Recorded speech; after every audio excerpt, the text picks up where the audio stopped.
No sides effects as the one that condensed the pills is the one that sealed your memories. Jack didn't know what to say about this. In any case, he decided to put that aside and focus on the present. He had to take the pill so that he could know what secrets were being hidden in his memories. As he thought about this, Jack took a deep breath before he finally swallowed the pill. The moment that the pill entered his mouth, it immediately melted. What followed the swallowing was that Jack felt something exploding in his mind. Then, like a dam whose banks had been broken, several pieces of his memories began appearing in his mind. Unlike what he had expected, he didn't feel uncomfortable at all. In fact, he felt that he had regained something that he had lost for a long time, and for that reason, he felt extremely comfortable and at the same time relieved.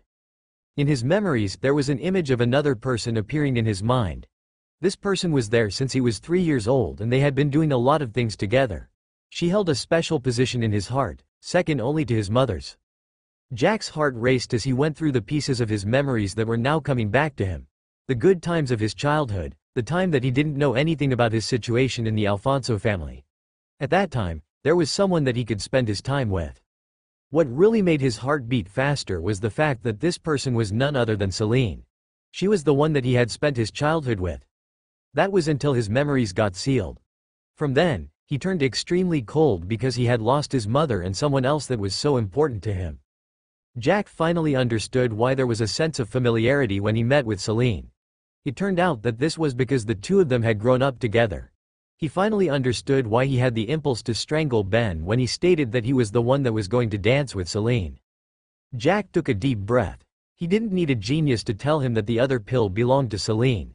It seemed that her memories were sealed as well. In his memories, although it was true that some parts were blurry as he couldn't remember everything, he could still remember that there was another figure that kept on appearing other than his mother. That was Celine's mother whose name he didn't catch. In any case, according to how close the two were back then, Jack could tell that she was the one that his mother told him to look for. At this moment, Jack's feelings for Celine had broadened. Perhaps even his mother would have never expected that the two of them would meet even before Jack could unseal his memories. He could now tell why his mother told him to open the envelope first before he got into a relationship. If he was with another girl instead of Celine, then things would have gotten extremely complicated for him to deal with. After all, the two of them, he and Celine had planned to even become husband and wife. In other words, they were childhood sweethearts. Well, although they were childhood promises and might as well be ignored, Jack didn't want to become a person who didn't keep his promises. And so, he would want to look for a way that he could fulfill his part. But now, there was no use of thinking in such a manner because he no longer needed to do anything. The two of them were already in a relationship and there was nothing that needed to be done. He only had to give Celine the pill so that she could recover her memories. In this way, she too could understand the relationship between the two of them. As he thought of that, Jack decided that he would have to deal with some loose ends first before turning his attention to Celine. Apart from helping him in completing the system requirements for his authority to be increased, she also held a special position in his heart. So, he thought that it would be better if he could remove all the distractions that could come in between the two of them as long as he wanted to spend time with her. With the help of Denali and Ayush, Jack believed that it won't be a problem for him to be able to monopolize the market. But, it was obvious that he would have to deal with the issue of increasing his company's net worth. And, he was going to make sure that he monopolized the small markets first. The requirement stated that he had to have 5 companies that monopolized the industry and had a net worth of $50 billion. But, if he came to the entertainment sector, it was obvious that $50 billion wouldn't be enough for him to monopolize the market. After all, the company that Celine had just gotten the 12% shares, the Rose, it had a net worth of $106 billion. Jack took out his phone and made a call. "Hello, boss." Grace's voice reached Jack's ears. "Hello. How are things doing there in Inchoate in Venture City?" Jack asked. He had left the development of the grocery department to Grace, so, he decided to follow along the lines and see what was happening. With $184 billion in his account, even if Grace stated that the money that she had on her wasn't enough, Jack would simply give her more so that she could speed up the development of the grocery department. That's right, he had decided that he was going to monopolize the grocery department just like how he was going to do the security department. Things are steady, but I had to slow down the development of the department first. All in all, we have already gained a footing in Venture City due to the large amount of capital, Grace explained.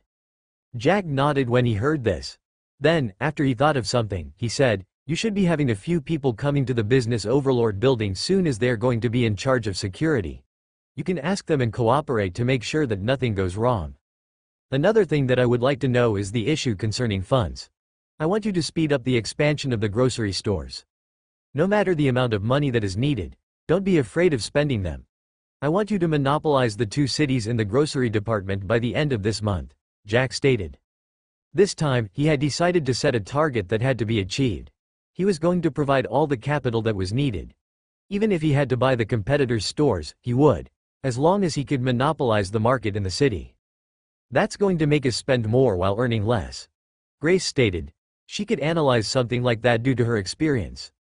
Jack wanted speed and not profits. So, it was obvious that he had to spend more than what he was earning. "Well, I already told you that the amount of money that you are going to spend doesn't matter. Just make sure that you complete the task by the end of this month. Time is tight," Jack stated. He didn't want to stay like this for a very long time. After all, this was simply a condition that he had to fulfill for level 2. If he had to complete another one for level 3 or level 10, how long was he going to take if he had to spend years for the first level up? "Okay, boss." Grace agreed immediately.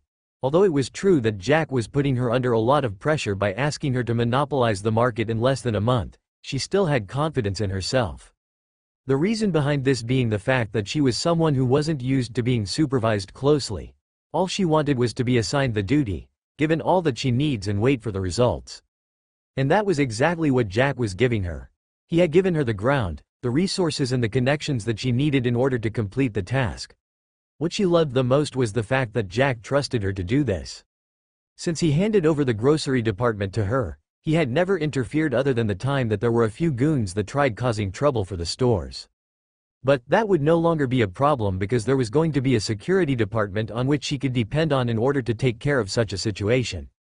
And she was confident in her ability.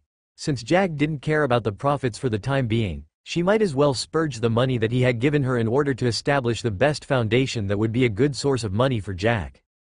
"One more thing, have you began distributing the cars that I bought yet?" Jack asked. The Bentegas that he had bought might be collecting dust in the garage of the palace by now. That wasn't something that he had bought them for. "Yes. So far, I have distributed 10 of them. As for the Freightliners, we had to order a few more because the other 5 were not enough to cater for all the stores in 2 cities, Grace responded. "That's good then. I'm going to transfer to you $5 billion. I want the results as soon as possible. And, if you manage to do well, I might promote you to be the head of 2 departments, Jack said. "What? $5 billion? That's too much for the 2 cities, Grace exclaimed. "I want quality work, Grace. And if you think that the money is too much for the 2 cities to handle, you might as well spread the influence to the other neighboring cities. And, please remember, all the revenue that is earned should be used as capital. Don't be stingy with the employees and their salaries," Jack said. "Okay, boss. You will get the good news soon," Grace stated before hanging up. At this moment, she was simply thinking about what she was going to do in order to make sure that the results that were achieved were higher than Jack's expectations of her. The following morning, Jack woke up and prepared himself to head to GVSL. The moment that he got out of his room, he found that Denali had already prepared for him breakfast. After the meal, Jack went down to get the small bottles that he needed for the body strengthening solution. After transferring the solution with the help of Denali, the duo headed to the company. Jack drove Dixon's car so that he could return it there while Denali drove the Lamborghini Urus. It seemed that he would have to buy another car or he might as well get the Bugatti that was in Coat City to Cartu City. There were still many things that needed to be taken care of. When they got there, it was already 9:30. The headquarters was already busy with people rushing from here to there. The training had already began, and since this was the first month of training, there were a lot more people that were training here. While Denali headed into Trass's office to talk to her about what they were going to do about the rest of the group of mercenaries that had joined the previous day, Jack headed for the area where Livingstone was. He still had to look for the group that was from the army. Other than the fact that they were strong, it was also true that they had the best discipline. It would be better if they could join his company so that they could be instructors to instill discipline in those that joined the company during the training. Well, the 2 months of training could be considered as the probation period.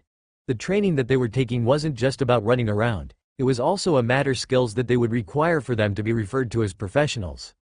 As for those that were already working, they would be replaced by the ones that had completed their training so that they too could train.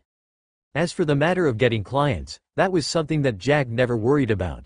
As a person that had the hopes of monopolizing the entire security industry, how could he simply stop doing things because he had no clients?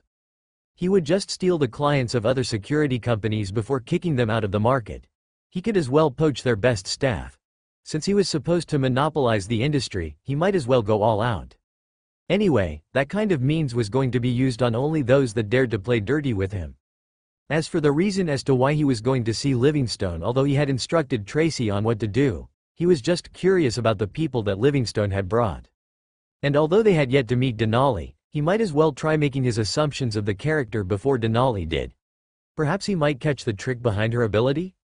When Jack got there, he found that the group was training. It was only that this time, there were actually 6 people that were acting as instructors. But they dared not to try sparring with Klein and the others because although the group lacked skills, they could make up for this by their absolute advantage and strength. Jack scrutinized the other 5 people who were also looking at him when they noticed that he had come here. He could tell from the way that they were standing or moving that they all had injuries on them. That was something that Jack had learned after observing Livingstone. With his combat experience, he could easily tell the weak points of a person. And the injuries that these 5 had suffered from could be said to be their weak points. "Boss, you're here."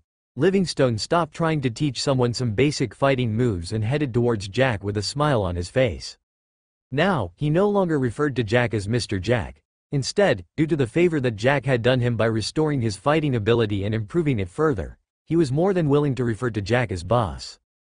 And the smile on his face was not only due to his appreciation to Jack, but because he was proud that he was the first one amongst the group to get to above his peak. Jack nodded in response. Then, he continued eyeing the 5 as if he was trying to see through them, but no matter what he did, he actually couldn't see a thing. Jack could only give up in the end because he couldn't see a thing. And although he had a chance to choose a skill and height as well selected, he didn't think that it was necessary because Denali was there. He wanted to keep this chance in case of emergencies. If he ended up wasting it, he might regret it in the future. Well, although there was an emergency program of the system, it wasn't something good for him to always take tasks to get something that he wanted. Seeing that Jack's gaze was on the 5, Livingstone introduced them. "Boss, these 5 are my comrades. We were all in the same company back in the army. 2 of them were in the same platoon as me.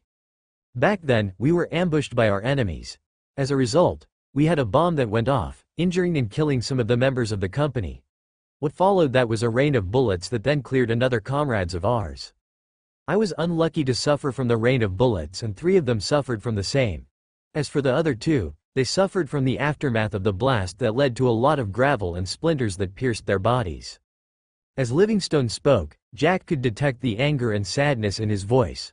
A squad, a platoon and finally a company. The company consisted of about 100 people. So, it wasn't hard for them to form a good relationship. And, to see a comrade that had been with you for a long time, through the training and several missions getting killed or severely injured, it was truly infuriating. And what's even more frustrating was the fact that they were crippled and they could no longer avenge their comrades. Jack nodded when he heard the story behind what had happened, but he wasn't going to decide on whether these guys were going to be recruited or not, since that was Denali's work. Livingstone then looked at the group and spoke again. This time, there was admiration in his eyes and voice as he introduced Jack. "This is my boss that I had told you about. He is the one that granted me a new life. And since we were friends back in the army, I thought that it wouldn't be bad to have you come here and get my boss's help. But I could only bring you guys here because he was the one that approved to my request," Livingstone stated. He had already talked to the group before and was just repeating himself to make sure that they remembered it clearly. He had also told them that they could only be given the treatment as long as they worked for Jack. And they might be rejected according to Jack's judgment. So, although they came here with hope that they would be healed, they had to know that there was a possibility that they might actually not be healed. After the introduction, Jack basically knew 1, 2, 3 about the 5. After that, Jack wanted to call Denali to check them out when she came with Tracy. He had instructed Tracy and perhaps she didn't know that he was here with Denali, so, she had asked Denali to come and look at the guys that Livingstone had brought just as Jack had told her. If they were accepted, she would complete the recruitment procedures for them. She greeted Jack and the others before standing behind Jack to wait for the results. Although she was surprised that Jack was here as well, she didn't say a word about it. At the end of the day, this was his company and she was an employee here. Remembering something, Jack turned towards Tracy and handed her the solution that he was carrying in his pocket. He had only brought a few with as the others were in the car. When she saw the solution in the small glass, Tracy got excited. She wanted to immediately drink the little solution inside, but Jack stopped her. You'll need to vent out a little after drinking it. So, it'll be better if you drink it after you are done with the day. In that way, you can have your supper before taking it. After venting, you'll need to rest for a while. Hearing what Jack had said, Tracy couldn't help but glance at Livingstone, who was looking at the small bottle in her hand. He had already tasted the efficiency of the liquid inside. So, he had a big impression of the small bottle. Knowing what she was thinking, Jack explained, there is a difference here. If your physique is weak, you will have to sleep after that because you will have been wasted. But for someone whose physique was already strong, he would only need to vent a little and he would be good to go. After hearing Jack's words, both Livingstone and Tracy nodded in understanding. At least they could understand what happened, especially Livingstone, who had felt that his body was full of energy the previous day. As for the five, they were staring blankly at the small bottle that Tracy hurriedly hid when she saw the curious gazes of the five. At this moment, Denali, who was standing beside Jack, gave him the sign that they were good. Seeing this, Jack understood the birds of the same feather flock together. So, he took 5 more small bottles from his pockets and handed them to the 5 and told them that they could simply drink it. The 5 of them looked at the small bottle in their hands curiously. And although they had been told by Livingstone about how magical the small colorless liquid inside was, they were still doubtful about it. At the end of the day, although they could clearly see that Livingstone was completely healed, they were not present when that happened. Livingstone could see through their doubts because he was in their position not long ago. He smiled and said, "There's no need for you to give such doubtful gazes. I can tell you that the small liquid inside there is what healed me to the state that I'm in at the moment." Although they were still doubtful, they decided to trust their comrade and took the solution. In the next moment, they revealed surprised expressions because they could clearly feel that their muscles were being strengthened at a rapid speed. Now, even if they didn't want to believe it, they had no choice, as the healing of their injuries was a good proof that what Livingstone had told them was true. At this moment, the explosive strength that they could feel inside them boosted their egos to the limit that it could. Now, they believed that if they faced an elephant, they would be able to kill it with a single punch. But all of that just the result of the sudden surge of strength in their bodies. As for whether they really could handle an elephant, that was something that they would have to test it out themselves. "How are you feeling?" Livingstone asked one of them.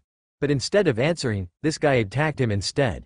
Livingstone seemed to have been expecting that as he easily dodged to the side. Then, the 6 began fighting each other. Of course, this wasn't a real fight, it could simply be considered a sparring match. Seeing that they were too engaged in their fight, Jack decided to leave. He looked at Tracy, who was eyeing them curiously, and said, "I will leave them to you. You can ask Ayush to help you out in case there's too much work." Seeing her nodding, Jack asked Denali to leave with him. Since he had decided to speed things up, he was going to make sure that the production of the anti-leukemia pills began. Unlike the body-strengthening pills that he didn't want to share, these pills were a different story. They had to undergo clinical trials after the production of the first batch was completed before the mass production took place. That was the one that he was planning to use in order to increase both the reputation of the research center and its value. As for another recipe of pills, he didn't need to worry about that because he could simply acquire another research center to acquire the recipe as a first income reward. Before leaving, Jack made sure to inform Ayush to take the other body-strengthening solutions from Dixon's car. After that, Denali drove towards Brightway Medical Research Institute. When they got there, Jack asked Walter and the other scientists to stop the testing of the body-strengthening pills and gather for preparations for the production of another. They too continued the testing, although Jack had told them to leave that to him. Although they seemed not as motivated as before due to the failure of the body-strengthening pill, Jack wasn't going to talk about it for the time being. Instead, he would motivate them with the anti-leukemia pills. Seeing that they were all gathered, Jack went straight to the point. "I know that you guys are kind of demotivated by the fact that the pills that you were involved in the production failed. I hope that you'll set that aside for the moment and focus on another task that I'm just about to assign to you," Jack spoke. Walter and the others listened without saying a word. Jack took out the recipe that he had brought with him and handed it to Walter, who was the head of this research team. The recipe on the paper is one for the anti-leukemia, Jack said. Seeing the flabbergasted looks that he was receiving, Jack knew that they were surprised by his words. He couldn't blame them though, because he knew all too well that there was no treatment for leukemia. So, it was understandable that they would doubt about the recipe that Jack had handed over due to the failure in the previous pills. You don't have to worry about them not being effective. Although the previous recipe had some problems, you should know that I didn't hire you so that you can help me in manufacturing ineffective medicine. So, you should have some confidence in me, Jack explained. When they heard him, they remembered the fact that their salaries were sky high. They too didn't believe that there was a person that was simply going to hire them so just they could waste resources. Well, that was unless that person had a peculiar taste or he simply wanted to waste their time. And from the way that Jack was acting, he didn't seem to be that type. Okay, boss. Walter sighed as he read through the recipe. As he looked through it, he found that everything inside was scientifically possible. So, he didn't that Jack would take his time just so as to forge something like this. After all, he himself was a person that had engaged in the research for decades already and had some great achievements by now. So, if there was anything wrong with the recipe, he would have definitely noticed it long ago. The others also joined him so that they could look through the recipe. As they did that, Jack was communicating with the system. Angel, are you sure that there's nothing that will need to be taken care of before the pills become effective? Jack asked. He didn't want what happened during the production of the body-strengthening pills to happen here as well. Although he was thankful that it was that way, Jack wanted the anti-leukemia pills to be used by the public at the moment. There are no problems at all. The pill this time was the one that you got from the reward of the system as the first-time income reward of the institute. The aim of the recipe is to boost the research institute further in terms of its development. As for the body-strengthening pill, that was earned by the host after participating in the fighting competition. In other words, the pill was given to the host to improve the host's strength. Jack was relieved that there was no code to activating the pill's effectiveness. But at the same time, another question had risen in his mind. You're trying to tell me that I too can use the solution to strengthen myself? Jack asked incredulously. At your current authority level, the system doesn't focus on affecting those that are around you at all. And since they can use the pill, that can be considered a casualty that came from the aftermath of the system's action. Jack understood what the system was trying to imply. Just as Jack's allies could use the solution to get stronger, so could his enemies as long as they found the trick behind how to use the pills. But currently, Jack's mind was focusing on something that made him excited. That was the fact that he too could use the body-strengthening solution to make himself stronger. And now that he thought about it, according to the system's words, since the pill was for him to grow stronger, then he had to use it. And, the previous thought in his mind was that perhaps the pill would be ineffective on him due to his high strength. But since the system had given him the pill recipe when he was already this strong, then the pills had to be effective on him too. The more that he thought about it, the more excited he got. After all, he didn't mind being stronger, although he didn't know just how strong he was currently. He wanted to leave immediately so that he could test just how strong he would be after he was strengthened by the solution. Looking at the guys who were still busy with discussing about the production, Jack said, "You guys can go on with it. If there's any problem, you can let me know as soon as possible." And with that, he left. Since there were a few things that needed to be taken care of before the production began, Denali decided to stay behind and deal with it.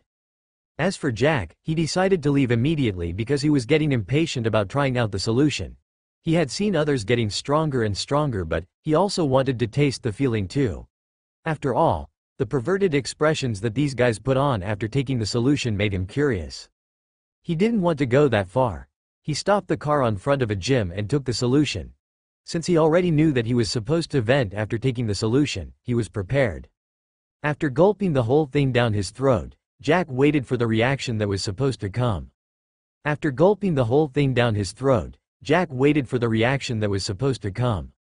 After waiting for a long time, he felt nothing that would make his expression turn just like the ones that had taken the solution before him. He really was puzzled.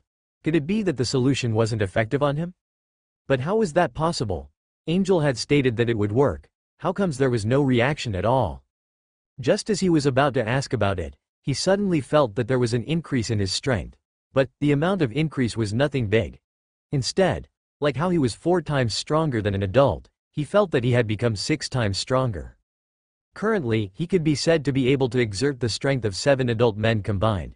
But what puzzled Jack the most was the fact that there was no reaction in his body other than feeling the increase in his strength. You shouldn't be expecting something like that. When you received the professional combat ability, your foundation was made stable in all areas. In other words, your speed, defense, attack power and so on are at the professional combatant level.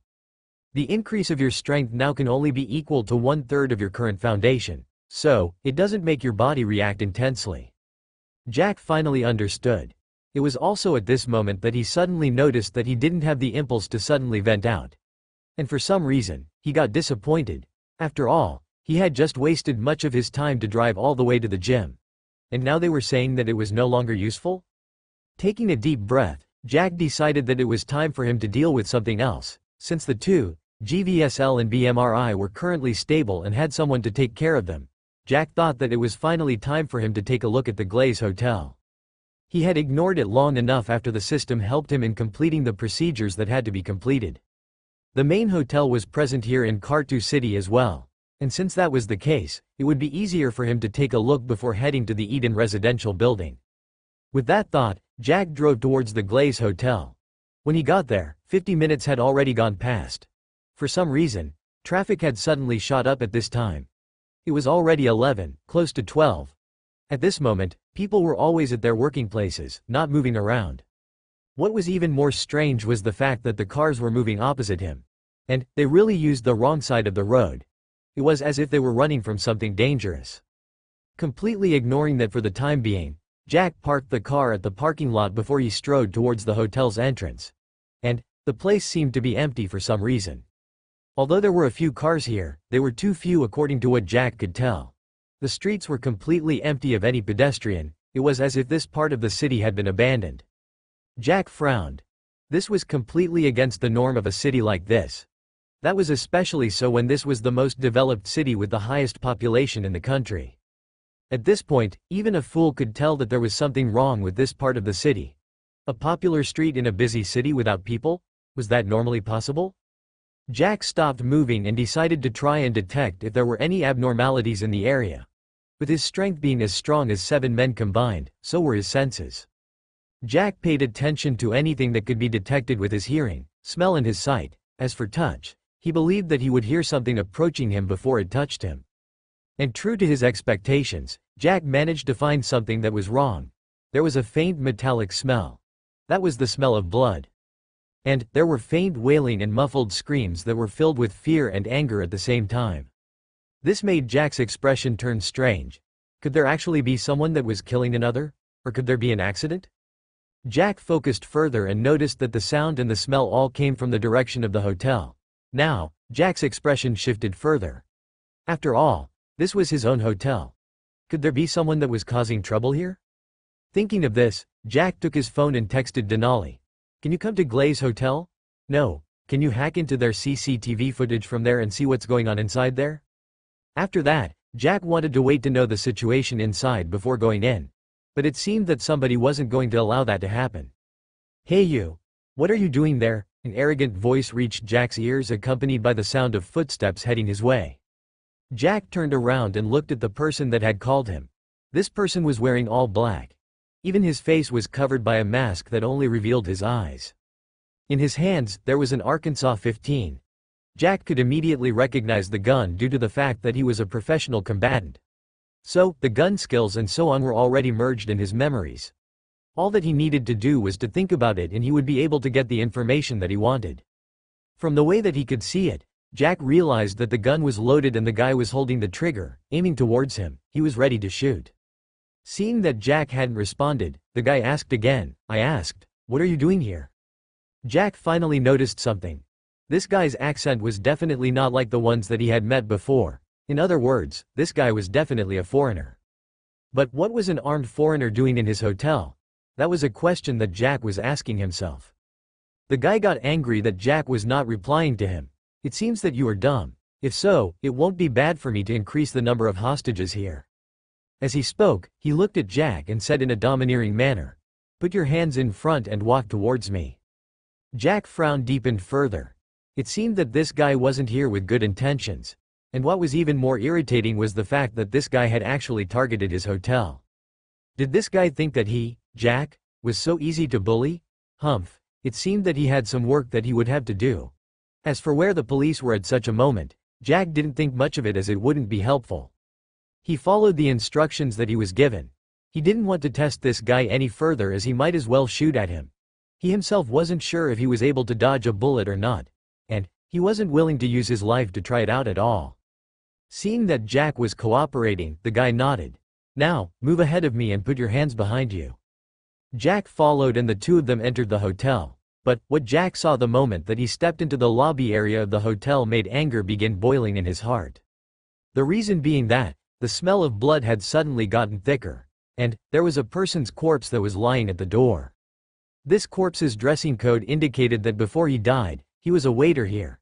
That meant that this was one of his staff members that had been killed. How could Jack not be furious considering that he was supposed to be responsible for all those that were working for him? And now, there was a person that had been killed here while on duty. And although it was true that he couldn't prevent some things from happening because he wasn't omnipotent, there were some that could be stopped. Even though he didn't know why they had targeted his hotel, Jack thought that if the security here was higher, perhaps these guys might have selected another place. As he looked ahead, Jack's expression turned colder. He could see that there was yet another corpse. And the blood was actually still pouring from where he'd been shot. It was obvious that he had been killed not long ago. Jack listened to the movements behind him and realized that the guy was about 2 meters from him. It was obvious that he was cautious, although he didn't think that Jack was dangerous. This person had to be trained for him to be like that. Had he been some hooligan, he might have had the mouth of the gun on Jack's head at this moment. You brought another person in?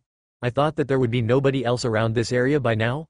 A guy who had just come out of the elevator looked at Jack as surprise shone in his exposed eyes as he asked. I'm very careful.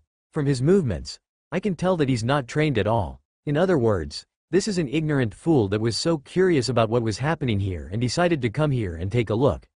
The guy that had brought Jack in stated. I'm very careful. From his movements, I can tell that he's not trained at all. In other words, this is an ignorant fool that was so curious about what was happening here and decided to come here and take a look. The guy that had brought Jack in stated. It seems that we are going to have even more hostages so that we can demand for more. The guy that had just come out of the elevator stated as he snickered. Jack's expression was currently cold, but without knowing what was going on here, he wasn't willing to do anything that might just blow up the situation. But in his mind, he had already sentenced these guys to death. They could have done the killing in another place. But they dared to do that in his own hotel. He was planning to have the hotel be one of the monopolies in the country. But, with people dying here, the reputation of the hotel would drop.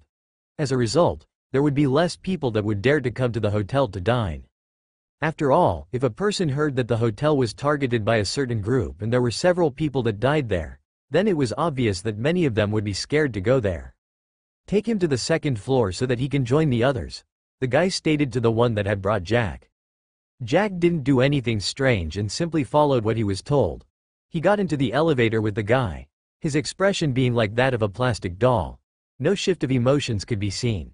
But his heart was currently boiling with rage. The moment that the elevator closed, Jack decided to take action, and although he had planned to see the situation first, he decided that he would look at it from a different perspective. The guy still had a gun pointed towards Jack. He had been paying close attention to Jack, and he had managed to see that Jack was angry after seeing the deaths in the lobby area. But so far, there wasn't even a hint of fear on his face. And although he thought that Jack was just ignorant, he had decided to be attentive of the situation. Just then, before he could act, Jack's hand grabbed the gun that was pointing towards him and pulled it in. With his immense strength and speed, the guy wasn't able to react before he was pulled towards Jack. Then, a heavy fist headed towards his face. Since Jack wanted to continue observing the situation here further, he didn't want the gun to be used as it would alert the others of the situation. As for the cameras inside the elevator, he believed that Denali must have taken care of them by now. After all, he had just felt the phone in his pocket vibrating. Although it wasn't a sure bet that it was a text from Denali, he still chose to trust his instinct. Bang!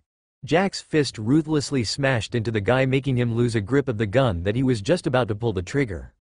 The force behind the attack cracked his skull and he was thrown backwards by the huge force, his back hitting the wall of the elevator. Then, Jack hurriedly made a move and pressed for the elevator to head for the roof of the hotel. He knew that he wasn't fast enough to be able to deal with this guy, then change his clothes before the elevator arrived on the second floor.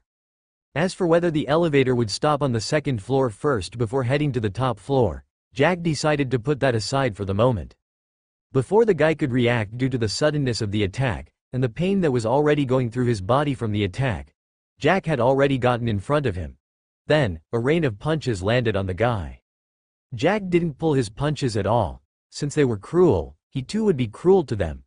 There was nothing like, "I'll only beat you a little so that you can go to prison and reflect on your actions." Would reflecting his actions do anything to bring back the people that he had killed? No, and although even killing him wouldn't make the ones that he had killed come back to life, at least it consoled the hearts of the victims. Knowing that he only had a few seconds to deal with this guy before the elevator stopped on the second floor, Jack hurriedly threw heavier punches. With the strength of 7 men combined falling on the head of a guy who couldn't even react, the results were obvious. The guy died not long after 4 punches landed on him. The punches had put a lot of cracks on his skull.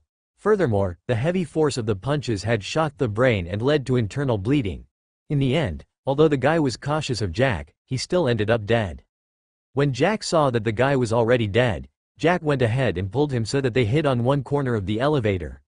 In this way, these guys would see that the elevator was empty when it opened. Furthermore, none other than the guy who was on the ground floor knew that the two of them were going up. Or, maybe if there was someone in the control room, that person would surely know.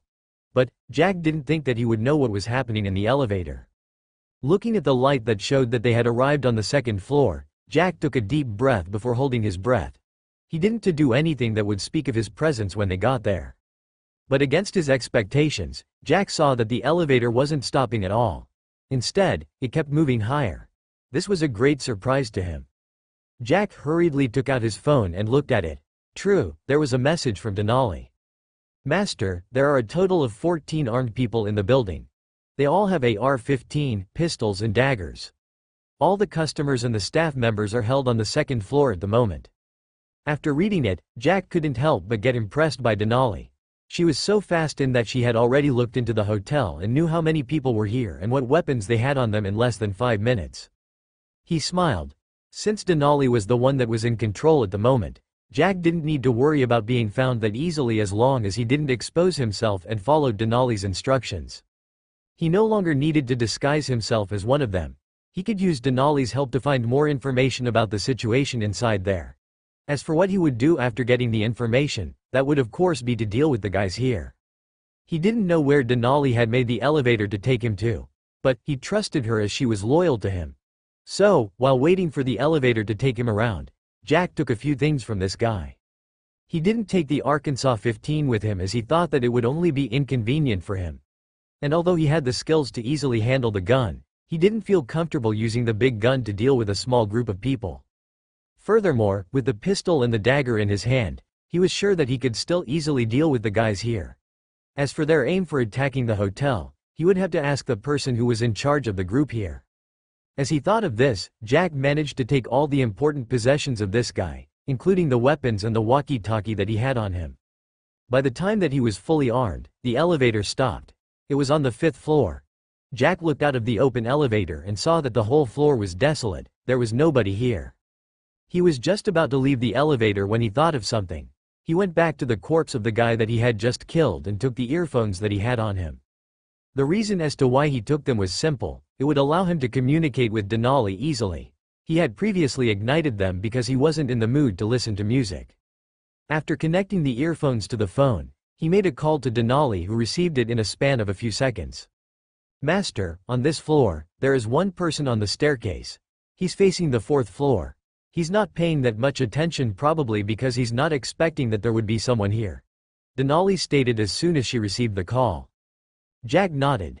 He then asked, "How many casualties are there at the moment?" "Currently, a total of 15 people have been killed. As for the others, they are all on the 2nd floor alongside 7 of the 14, Denali replied. Jack understood. His eyes flashed with a cold light. He was going to take action right at this moment. "Master, I have asked Klein, Livingstone and the others to come there. Even I will be there in around 20 minutes, Denali stated. Jack didn't think much of the guys here. With weapons in his hands together with the fact that he was physically stronger than them, He could easily deal with them due to the advantage of none of them knowing that he was here to attack. With fast and soundless steps, Jack hurried towards the staircase. With his ability to control his own body, the other guy wouldn't even notice how Jack got to him. With fast and soundless steps, Jack hurried towards the staircase. With his ability to control his own body, the other guy wouldn't even notice how Jack got to him. Jack wasn't here to play with them, and knowing that the smell of blood would surely attract the attention of the others, Jack made a decisive move. With his fast speed, he was able to get to the guy before he could react. The guy had never expected that there would be someone coming from the top. After all, they had made sure to clean up the whole hotel and brought everyone on the second floor. The moment that Jack arrived in front of him, he grabbed him by the neck and pushed him to the wall. At the same time, he quickly disarmed the guy. What followed was that he quickly broke the guy's neck, ending his life. Then, he pushed the dead body on the ground and asked, "Anyone on the fourth floor?" "Two of them." Denali responded. Jack had already dealt with 2 of them. In total, there were only 12 of them left. Jack then took the corpse to the 5th floor and hid it in one of the private rooms. But, that was after he took the pistol and the dagger from the corpse. With that done, he began heading to the lower floor. Denali told him the exact location of the 2 people here and what they were doing. And as expected, they were alert. This was the behavior that made Jack suspect that they were from another nation that was fighting against them. And, they had to be soldiers here in a mission. They had said that with more hostages, they could ask for more. As for what it was that they would be asking for, Jack had no idea. But all the same, since they dared to kill someone here, they had to face the same fate. After knowing the exact locations, Jack made a move. As for the cameras, Jack wasn't afraid that he would be noticed. As for the backup that she had called for, although he didn't think that he needed it to deal with these guys, he still needed someone to clean up the scene. One by one, Jack began dealing with the group. He would sneak onto them and kill them by breaking their necks. He made sure not to spill much blood because he knew that it would attract the attention of the others. And although there was already a stench of blood in the hotel, that was on the 2nd, 1st and ground floor. As for the upper floors, there wasn't a single corpse or a trace of blood, as the only ones present here were the ones that he had personally killed. After dealing with the 4th floor, Jack headed to the 3rd floor. On this floor, there were 3 guys here. With a total of 14, they were distributed in such a way that half of them was present with the hostages. There were supposed to be 2 of them on the 3rd floor, but one of them had joined them there. Now, Jack had already dealt with 4 of them, leaving only 10 of them. There were currently 6 on the 2nd floor, 3 on the 3rd floor and 1 on the ground floor. The only problem that he would have would be to deal with the 6 on the 2nd floor. The 2nd floor was an open space that was filled with tables, and currently, there were a lot of people who were congested on the floor. So, for him to act fast enough to ensure that the hostages were not implicated was something that he had to take care of seriously. He steadily sneaked onto the 3 who were discussing something. Since they were not scattered, Jack had to be more careful and fast enough to deal with the 3 of them before they could do anything that would alert the others. "Are you sure that they are coming? We have already waited for over an hour now," one of the 3 guys stated. "Do you think that the Azaminian higher-ups will be willing to exchange the lives of these hostages for our mission target? I'm not sure why, but I feel quite uneasy, but this was supposed to be a foolproof plan. We did a lot of investigation before we carried out the mission. So, I believe that they would have to agree, considering that the lives of hundreds of their citizens are in our hands. I'm having a strange feeling right now. We are mainly guarding the top floors because we don't expect that if the military sent someone, he would be able to sneak in through the ground, but most likely from the top. But although we are flawless, I think that there's something that isn't right. What could go wrong? We have left the other floors and the roof without someone. In this way, they might think that we are careless. But when they dare to sneak here, we will kill the one that has sneaked over as well as a few hostages to tell them that we are serious." Jack, on the other hand, listened to what they were saying keenly. He wanted to get a few clues about what they were doing here. And he had managed to find out that they were simply using his hotel and those inside as the hostages. This made Jack's expression turn cold. It seemed that he would have to establish his reputation and that of the companies or businesses under him. In this way, people would think twice before they dared to come and attack him. His eyes flickered with a cold light that soon disappeared. He nodded to himself. He hadn't done a mistake in killing the other 4 guys. After all, these guys were intent on killing a few more people. That meant that he had to hurry up his steps, otherwise, someone was going to suffer soon. Back to a few seconds ago, Jack had just arrived in a corner where he could clearly hear what these guys were talking about. But what made him frown was that they were speaking a language that he didn't understand at all. Just as he was wondering on what to do, a system prompt appeared in front of him. Emergency mission program activated. Advance reward, professional human language mastery. Accompanying task that you'll have to complete so that you can permanently have the reward is as follows. Task. Show your language proficiency and amaze those that boast to be masters. Time limit, 4 weeks. He was surprised that the system came in handy. He had thought about using the chance that he was given by the system. But in the end, he thought that it wasn't worth it to waste such a chance on something like this. Since this group could speak Azamanian, he may as well beat them up before interrogating them, and, if they thought that they couldn't talk, he would leave them to Denali to interrogate them. She was trained by a secret organization, and she had some skills on her. The system had given her such a background when he selected the skills for her. And what was a surprise to him this time was the fact that he wasn't required to earn any money to complete the system task. As long as he impressed those guys that thought that they were the masters when it came to mastering different languages, he would be able to complete the task. And he had been given a whole month to do that. It seemed that the system had seen that it might be difficult for him to complete the mission because of the fact that it would be difficult for him to find those guys and impress them. After all, there was no way that he would go around looking for them. Then after finding them, he would start showing off in front of them so that they might get impressed. He was sure that the result that he would get would definitely be their resentment rather than a good impression from them. They were proud people. What would happen when a person went to show off in front of them? In other words, he had to look for a good method that he could use so that he could impress them. The best one would be if they were the ones that needed the person who could speak different human languages. Without hesitation, Jack accepted the task. Immediately after that, Jack felt that there was a big amount of information that had appeared in his mind. And as he heard the group speaking, he finally understood what they were saying. It was as if what they were talking about, their accent, their language and so on were natural to him.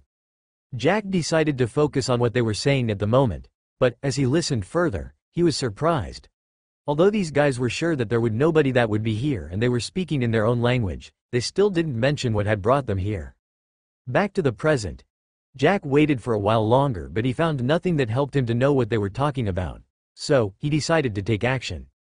Since they were a little lax, Jack thought that he would have to do something now. He didn't have that much time. So, he had to deal with them now that their guard wasn't at the highest point. Since they were a little lax, Jack thought that he would have to do something now. He didn't have that much time. So, he had to deal with them now that their guard wasn't at the highest point. Taking a deep breath, Jack took out the 2 daggers that he had been carrying with him.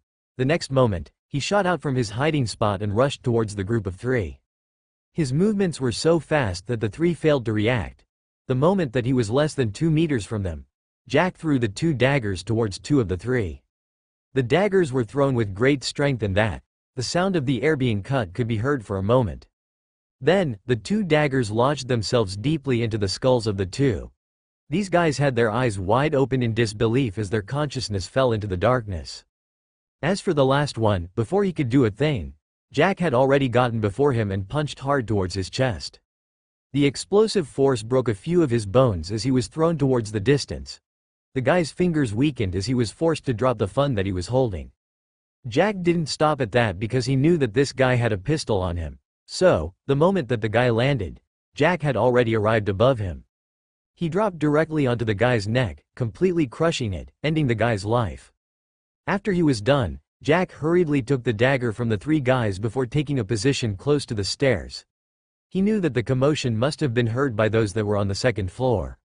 So, although he had made sure that the 3 of them didn't use a gun, he knew all too well that there would be some guys that would come over to see what was going on. True to his guess, the walkie-talkie that he was having went on and a voice came through. Agent 10, Agent 10. What is happening on the 3rd floor? Over. Jack didn't reply even after the guy asked 3 times.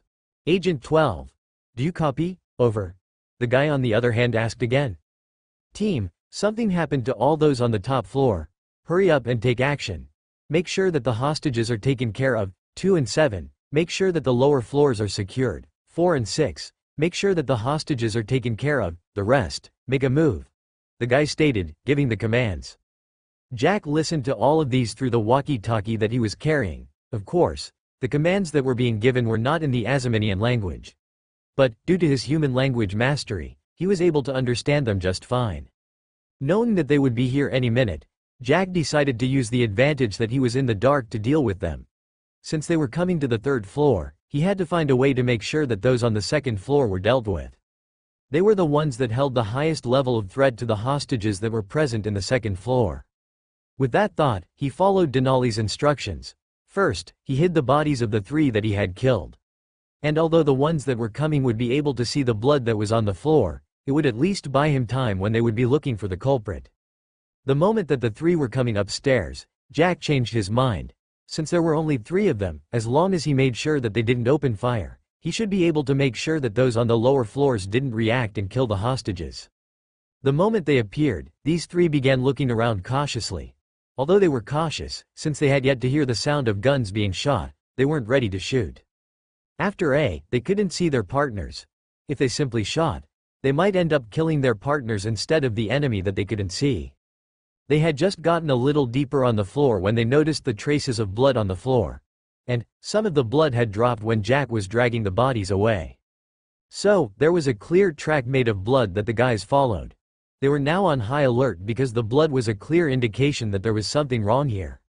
They had been careful to kill only on the lower floors. As for the upper ones, they made sure that they stayed clean. This was their strategy of dealing with anyone that dared to sneak into the building. They arrived in front of a corner. When they looked through, they found that there was nobody there. "It's clear here," one of them said. The moment that they moved forward, Jack dropped from the top. He had been hanging at the ceiling of the area using the chandelier that was there.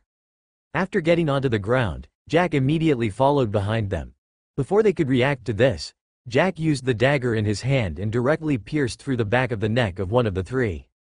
What followed next was that he threw a kick to the head of another before breaking the neck of the last one.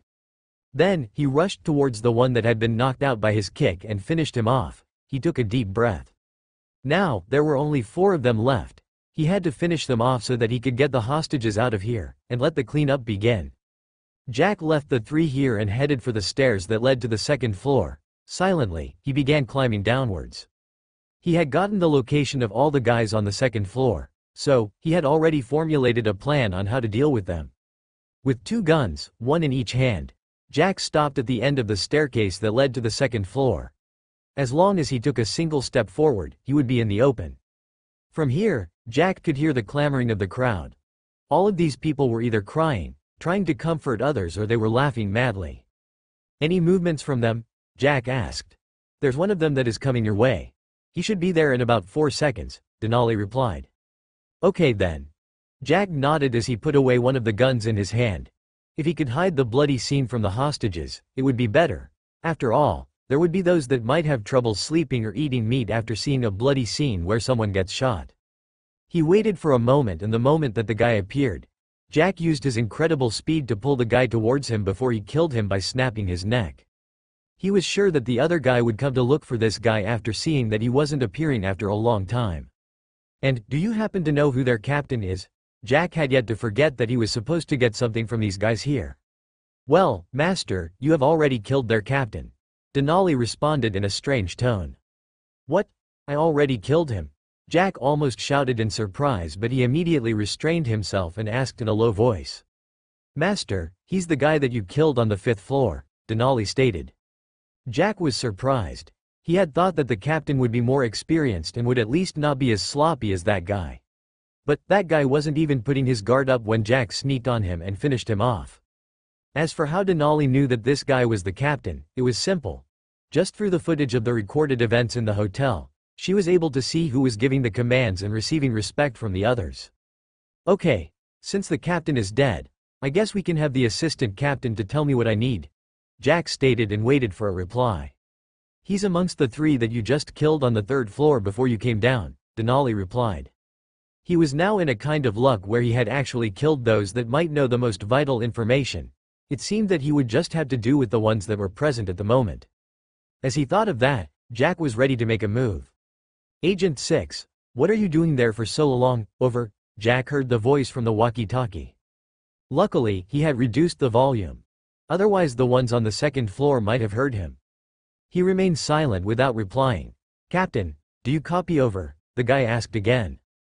Vice Captain, are you there? Over. Team, what is happening over here? Over. Agent 2 and 7, there is a situation on the top floors. You are required to get up here immediately and try and see what's going on. The guy was getting flustered after seeing that there was no response from all the guys that had gone to the top floors. He waited for a while for the response from the ones that were sent on the lower floors, but the reply that he got made him nervous. There was no response from the ones that went to the lower floors. This made the guy agitated. He frowned deeply as he tried making contact with the other members of the team. But no matter what he did, he received no response from any of them. He looked at the crowd of hostages that were filling up the entire floor. He raised his gun and aimed at them. He wanted to know what was going on. But he couldn't make a move at this moment because he knew that if he left, there might be a problem with the hostages. As for the ones that were being held hostage, they could see that the guy was kind of listless. Hey, do you think that we can take out that guy? A young man whispered to his friend who was lying on the ground next to him. The guy was wearing a red shirt. Are you mad? This guy has a gun for FCK's sake, and you should know that if we dare to rebel, we will end up dead just like the others. The guy who had been asked had his face turning pale in fright. After all, they had just witnessed as these guys killed 15 people consecutively. And all those that were killed were those that tried to run away or they tried to resist. Their end came as quickly as they tried to resist. Their end was a bullet in theory body that took away their lives. What do you know? The young man sneered. Can't you see that something is wrong? You can see that there were other guys that have gone to the upper floors. But none of them have come back. As he spoke, the guy pointed at the guy who was busy trying to contact his partners. He then continued, look at how he is. Although I can't see his face, I can tell that he's getting anxious.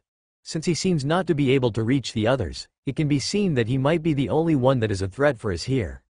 And, as long as we can deal with him, perhaps we can get a chance to get out of here alive. If we stay here like this guy might as well kill us to threaten the ones that have come here, if there is any. Hearing what the young man had said, the red-shirted guy thought that what he was saying was true. After all, the way that the guy wearing black and his teammates killed the others, they didn't show any signs that they were joking. Okay then. Let's wait for a chance and take care of him.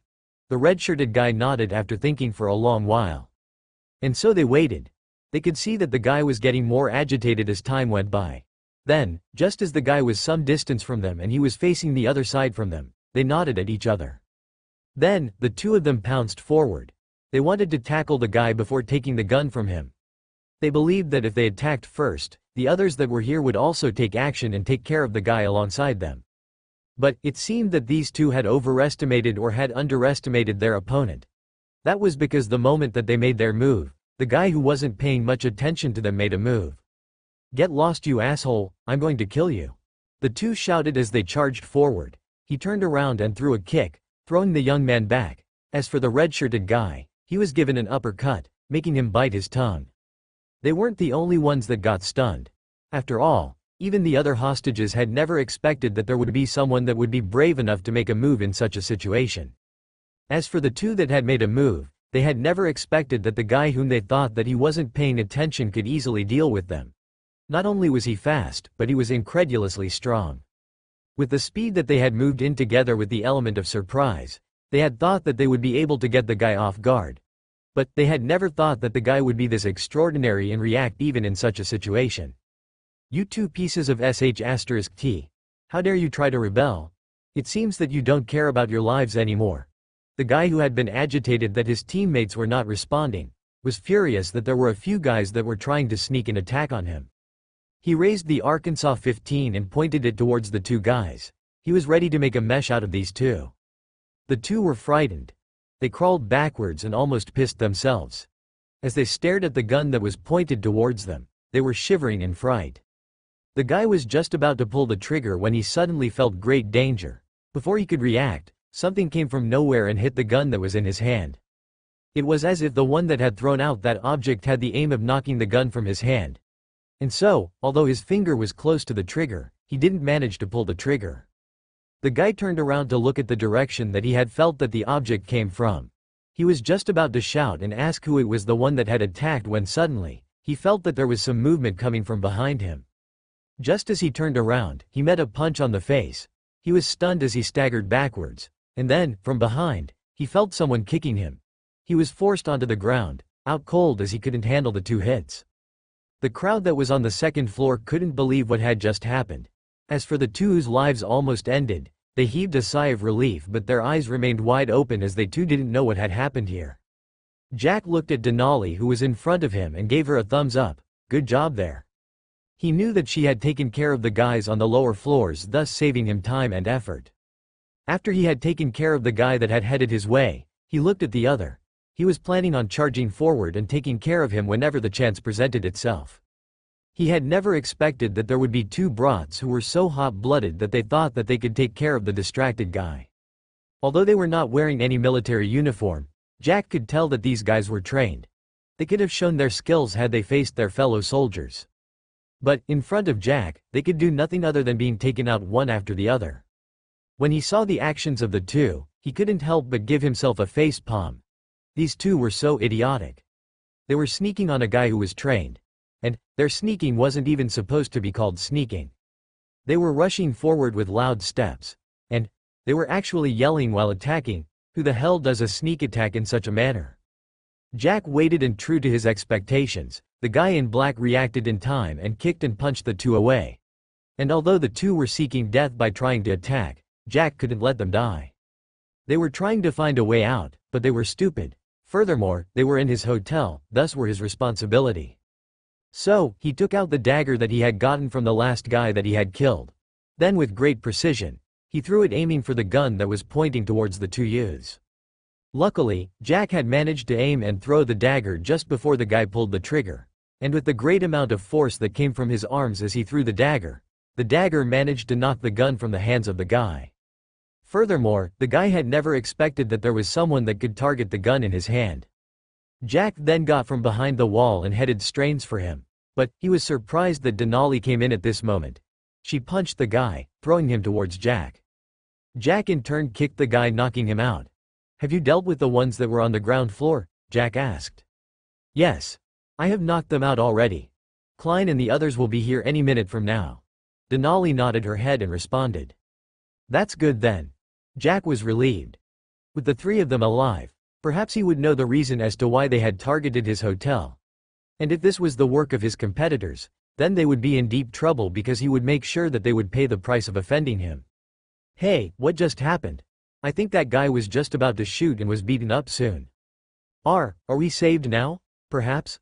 I will never step back here again? This was a nightmare to me? I have to go back to my wife, otherwise I'm going to die childless. Jack was left speechless for a moment.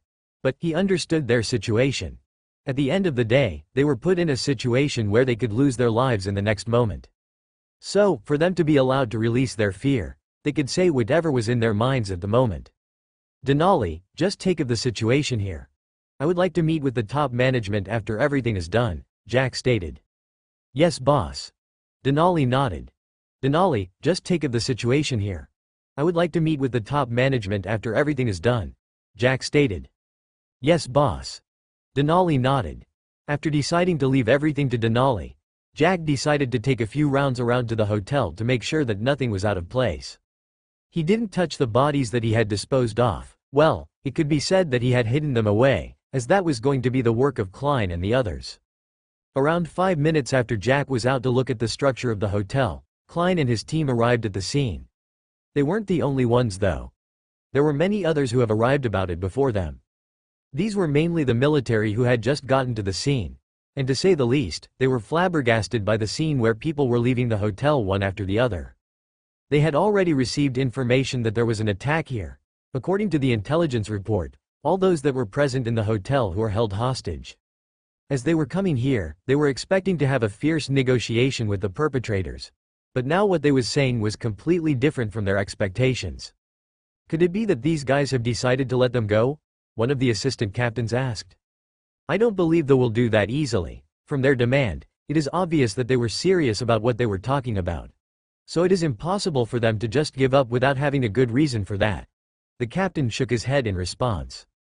Just get one of the people here and ask them what happened inside there. After thinking for a while, the captain looked at one of his vice captains and instructed. Yes, captain. The vice captain immediately reacted and instructed one of the soldiers below him to question one of the victims that was leaving the building. After about 2 minutes, after several queries, the soldier gave the answer to the vice captain, who then reported to the captain. "Captain, things seem strange here. According to the hostages, they were all collected on the second floor after some of them had been killed. Then after about an hour, some of the guys who had asked them to stay on the second floor began heading for the top floors. But no matter who it was that went up, he never came back down again. In the end, there was only one of them who remained on the second floor with them. 2 young men had tried sneaking an attack on him, but they failed miserably. In the end, they were almost shot dead had it not been for the timely help that arrived in form of 2 people. According to them, these 2 had simply beaten the guy till he lost consciousness. One of them was a man and another was a woman." The captain frowned after listening to what his vice captain was saying. He wondered if this was true. After all, the team that had attacked this time was made of 14 well-trained soldiers of their enemy nation, and they were well armed. Furthermore, they had made preparations for them to be able to sneak into the capital of Azima. Otherwise, there was no way that they would come here and expect to leave alive. Currently, the soldiers that he had brought with him had already surrounded the hotel. They had made sure that there was no gap that the 14 could use to escape. But it seemed that there was no use for that because the 14 had already been taken care of. "Have you confirmed about the information that you have received?" the captain asked doubtfully. "Yes, Captain. Even some of the soldiers that have already entered the hotel have given the same report after asking some of the victims," the vice captain replied. "Let's head in and see what happened inside there." After giving it some thought, the captain instructed. "Yes, Captain," the vice captain replied. But just before they could make a move, they saw a helicopter landing on the roof of the hotel. This surprised them because the type of helicopter itself spoke words about its background. "What is a Mi-26M helicopter doing here?" the captain asked in surprise. "Immediately ask all soldiers to be in position. Make sure that helicopter doesn't take off in case it is here to pick up those guys." After thinking of something, the captain immediately shouted the orders. The vice captain and the soldiers immediately took action. The moment that they had arrived, they had secured the perimeter around the hotel. So, it was just a matter of saying, "Attack," before the helicopter was blown up. But since they wanted to know what was the real aim as to why the 14 had dared to risk it all and come to the capital of Azima for that object, they would of course want to capture them alive. In no time, the soldiers that had already gotten into the hotel had managed to reach the rooftop. And when the captain got there, he was surprised to see who had arrived using the helicopter. Instead of the 14, there was actually a group of 26 that was here. Each and every one of them was dressed in a black uniform. From the looks of it, although it had a military vibe, one could still tell that it was from the security company. Well, that was from the fact that there was a batch of GVSL. And as members of Azima, the soldiers had definitely heard about the security company. But what caught the attention of the captain and vice captain wasn't the fact that these people were from a security company, it was simply because amongst the 26, they called recognized 6 of them. The moment that Livingstone and the other noticed the captain and the vice captain, they were greatly surprised by his presence here. But still, they reacted and did a greeting salute. Captain Valnaro, although they were no longer soldiers, they called not forget about their roots as soldiers. So, they still had a lot of respect for the captain in front of them. He was a man as the front runners who was looking for a way to treat them after they had received their injuries. Although it was hard, and at the end of it all they were still crippled, they knew how to appreciate the care that the captain had given them when they were in need.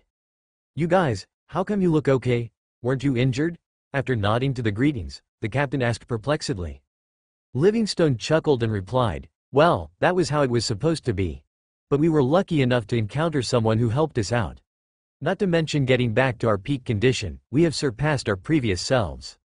Livingstone had become casual when he responded. Since he wasn't on duty, there was no need for too much formalities. "I don't understand what you're talking about. We had tried all the best hospitals in the country but we didn't find the solution to your condition. But now you're telling me that you are back to your peak condition." The captain couldn't believe what he was hearing. But you wasn't to blame because they had really tried their best. They had searched for the best doctors and surgeons in the country. But none of them was able to solve the condition of Livingstone and the others. And to say the truth, Livingstone and the others weren't the only ones who were in that condition. There were several other soldiers who were forced to retire due to the injuries that they had received. And there are several more who had come after them. I could have told you, but I don't have the permission to release the information. It is something that is supposed to be confidential. Livingstone hesitated for a moment before he replied. He knew that something like the body strengthening solution wasn't something that was supposed to be exposed easily. After all, that was something so magical that it could heal them and strengthen them further. And if the information reached the ears of the enemies or some greedy people, they would surely do their best to try and get the recipe of the solution.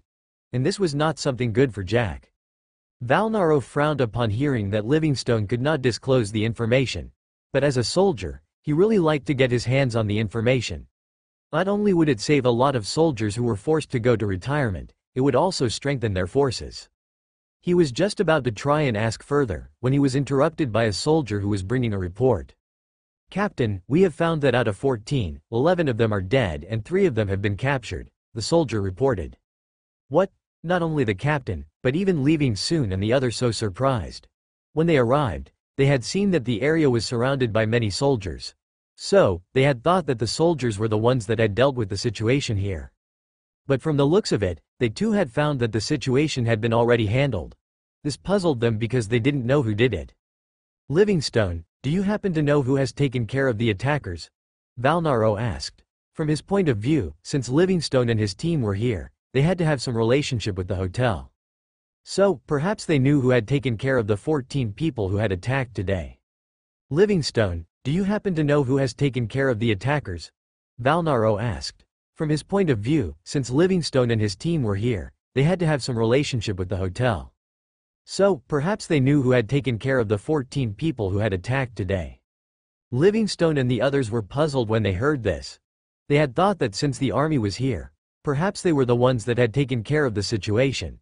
But from the looks of it, they were completely wrong about it. Now, they were wondering who it was that had taken care of the attackers. It was obvious that the person wasn't ordinary. But, no matter how they thought about it, they didn't think that they were familiar with anyone of that caliber. Seeing the confusion on their faces, Valnaro could tell that they had no information about what had happened here. But, how did they come over even though they were not supposed to be having information about the incident? Valnaro decided that he could perhaps give them a tip and see if they could realize something about it. According to the information that we have received, the ones that handled the situation were 2 people. A young man and a young woman. Livingstone tried thinking hard to see if he knew anyone like that. But in the end, he could only shake his head as he replied, "I don't think I know any young man or woman that can deal with a situation that involves the military. But, perhaps they are related to our boss." "Your boss?" Valnaro was surprised about the information that Livingstone had revealed. He wondered who this person was that was able to make a proud soldier like Livingstone to call him boss. He was just about to ask who the boss was when one of his soldiers came forward and gave a report.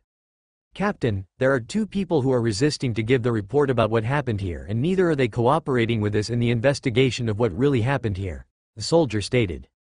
Valnaro frowned. This was one of the very few times that there was someone that didn't cooperate with them when they were carrying out an investigation for something as big as the attack that involved the death of over a dozen civilians.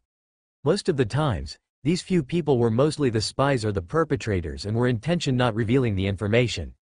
And their ending was definitely something that made them regret not speaking up earlier. But what surprised him was the fact that instead of capturing those that were not cooperating as they were suspicious, that they were reporting instead. "What's wrong?" Valnaro asked. "Captain, they are saying that they are expecting answers from us about today's incident. Furthermore, these 2 are the ones that dealt with the assailants that attacked today," the soldier replied. They had just asked and had confirmed that the 2 of them who had actually rescued the 2 young men and the rest of the hostages. So, they were not sure about how to handle the situation. As soldiers, they knew that for the 2 of them to be able to deal with 14 people, they had to be extremely skilled. And the fact that they had actually risked their lives to deal with the group of 14. So, the soldiers were not sure about how they were supposed to handle them. After all, they were not criminals and they had the right to ask for the explanation about what was going on here. "Let's do and see what is going on inside there," Valnaro stated. As for the issue concerning the boss that Livingstone had mentioned, he decided to put that aside for the moment first. Inside the hotel's lobby area, Jack sat on the sofa alongside Denali. He was currently frowning as he observed as the soldiers took care of the bodies. He hadn't expected that the soldiers would arrive only after he had already dealt with the situation. But all the same, he thought that they might as well help him dealing with the situation because Klein and the team had yet to arrive. Furthermore, Denali couldn't deal with everything all by herself. But what made him gloomy was the fact that these guys had only arrived and they were trying to be arrogant in front of him. This made his impression of the soldiers that he had gotten from Livingstone drop a little. But all the same, he completely refused to cooperate with them unless they gave him an explanation of how these people, who were armed, managed to reach his hotel that was located very close to the center of the city. As for the meeting with the top management of the hotel, he decided that he would simply meet them only after the soldiers were out of here. He knew that these guys would definitely try using force. But that didn't matter to him because he wasn't weak. Although he couldn't compete against the whole army, a single platoon was nothing as long as he got weapons. As he was still deep in thought, he heard the sound of the elevator opening. Accompanied by that, a group of people stepped out of it. The elevator here was big enough to accommodate up to 40 people. But surprisingly it was full at the moment. Jack looked at the group that had exited. He could see that they were heading towards him. And among the group, he was surprised to see that Klein and the group were among them. Currently, Jack's attention was mainly fixed on the man who was in the lead. He had short hair and looked knit in his military uniform. The air and aura around him was something that told others that he was a person who had witnessed a lot. There was also the ferocious aura that made people feel as if he would attack them in the next second. Still, in front of Jack and Denali that was nothing much. Not to mention the fact that they were stronger than Valnaro. The air and aura around him was something that they could completely ignore due to their combat ability and the professional combatant skills. When Valnaro arrived in front of the two, he was surprised that they didn't seem to have any kind of reaction to the aura that he had deliberately released. Furthermore, as he looked at the eyes that were looking at him, he felt that there was nothing that he could hide in front of them. Before he could say a word, Livingstone and the others went forward and spoke in surprise. "Boss, Ms. Denali, you guys are here?" It was obvious that they were surprised to see the two of them here. Although they had seen the two before in the security company or during other interactions, none of them had ever thought that the two of them had high combat capabilities. They weren't to blame though because of the fact that Jack and Denali were simply too young. And although it was true that they could have used the body strengthening solution to increase their strength, they didn't believe that it was enough for them to actually take care of 14 armed men. Furthermore, they themselves weren't even armed to begin with. Klein and his group were a good example. Although they were far stronger than the ordinary soldiers, that didn't mean that they could actually deal with them if the guns were involved. Strength wasn't all that mattered, experience and skills were also crucial. At this point, Valnaro was having some kind of understanding of the situation. Since the young man here was Livingstone's boss, it was kind of understandable that he had some abilities. But he was still wondering what kind of background he possessed for him to be able to deal with the situation here in the hotel. "It's good that you guys are here." Jack nodded in response. Although it had taken them some time to arrive, at least they were here already. That meant that their reaction to emergency situations was quite good. After all, they were still training when he left the headquarters. But surprisingly, they had managed to change into their current uniforms and rush over. Though, what they lacked was definitely the firearms. Had they gotten them, they would have definitely looked like a private army. In case of an emergency like the one here today, they would be able to deal with it calmly in the future. All of this made Jack's resolution to get them the firearms rise. But, the problem was on how he was going to get them. Perhaps Jonathan could help. That was something that he would have to ask about later after he got out of here. As of now, he needed answers from the person in front of him. "I didn't expect that you were actually Livingstone's boss," Valnaro stated with a little surprise in his voice. As for his face, there was absolutely no change whatsoever. Upon hearing his words, Livingstone finally remembered about this captain. So, he went ahead and did the introduction. "Boss, this person here is called Captain Valnaro. He was amongst those that helped us deal with our injuries. Unfortunately, the injuries that we had suffered at that time were quite worse and we didn't get the treatment." He then looked at the captain and made the introduction. "Captain, this is my current boss. He's called Mr. Jackson." Livingstone nothing other than that. He didn't want to expose the reason as to why he had actually been healed. That was something that involved Jack's secrets after all. As for the guess that could be made, that was the fact that Jack was the boss of GVSL. And as an employee there, it was only right that Livingstone and the others called Jack boss. Jack got to his feet and shook the captain's hand. Although he needed some kind of explanation from the captain, he knew that this wasn't supposed to make him lose his etiquette at all. "It's nice meeting you, Captain." Jack stated in a neither overbearing nor subservient tone. The captain was a little surprised. But before he could say a word, Jack spoke first. "Captain, can I get an explanation about today's incident?"